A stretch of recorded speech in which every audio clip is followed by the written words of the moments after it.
Évangile de Jean, chapitre 8, à partir du verset 21 jusqu'au verset 29. Jésus leur dit encore, « Je m'en vais, et vous me chercherez, et vous mourrez dans vos péchés. Vous ne pouvez venir où je vais. » Alors, Jésus annonce encore une fois, comme quoi il va quitter pour le ciel.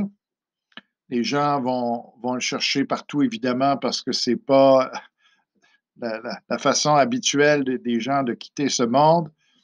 Alors, c'est sûr, il n'y a pas de tombe, il n'y a pas de... le tombeau va être vide.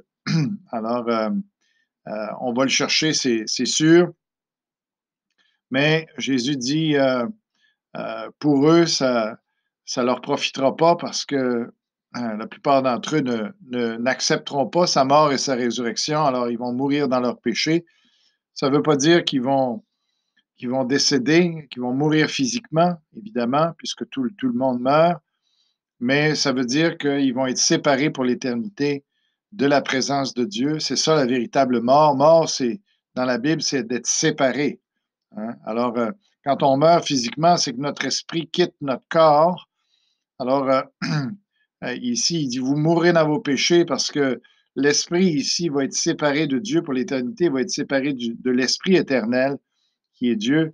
Et ça, c'est une mort beaucoup plus grave. Alors, quand on n'accepte pas Jésus-Christ comme notre sauveur, c'est ce qui arrive. C'est pas ça que Dieu veut, mais c'est ça qui arrive. Et ça, il n'y a rien de plus terrible que ça. Vous ne pouvez venir où je vais. C'est sûr qu'il ne pouvait pas le rejoindre au ciel. Ça, c'est Dieu qui décide qui va monter vers lui ou non. Sur quoi les Juifs dirent, se tuera-t-il lui-même, puisqu'il dit, vous ne pouvez venir où je vais. Alors, si quelqu'un, évidemment, se suicidait, puisque la, la loi interdit le meurtre, alors on ne peut pas se tuer soi-même non plus. Donc, si Jésus optait pour une telle solution dans ce qu'ils pensent eux, bien c'est sûr qu'ils ne pourront pas suivre parce que eux autres, la loi leur interdit ça. En tout cas, alors ils s'imaginent toutes sortes de choses, mais c'est pas évidemment ce que Jésus voulait dire. Mais il leur dit, vous êtes d'en bas, moi je suis d'en haut. Jésus encore insiste qu'il n'est pas de ce monde.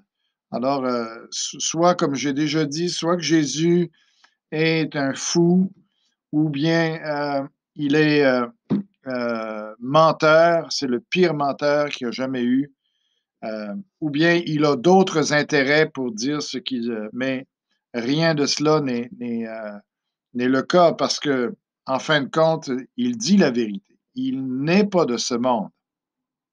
Et il insiste encore, il dit, vous êtes de ce monde. Parce qu'on on est né d'Adam, on est né pécheur et tout ça. Jésus, lui, il est né dans ce monde, mais il est né par le Saint-Esprit. Donc, il ne portait pas le péché en lui. Alors, il n'était pas vraiment de ce monde-ci.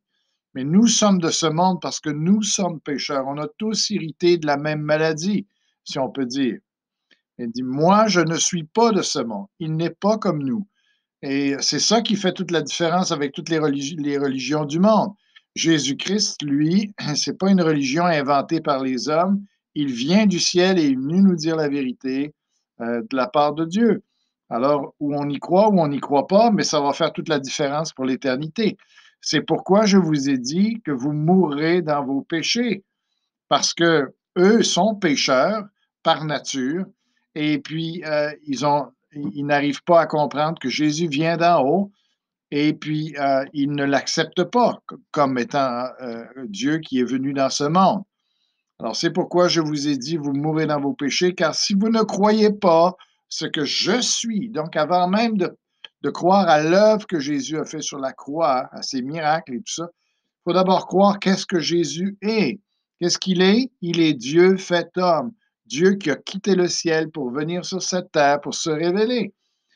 C'est ça qui est la grandeur de l'Évangile. Vous mourrez dans vos péchés. Si on ne croit pas cela, on va être séparé de Dieu pour l'éternité. C'est triste. Hein?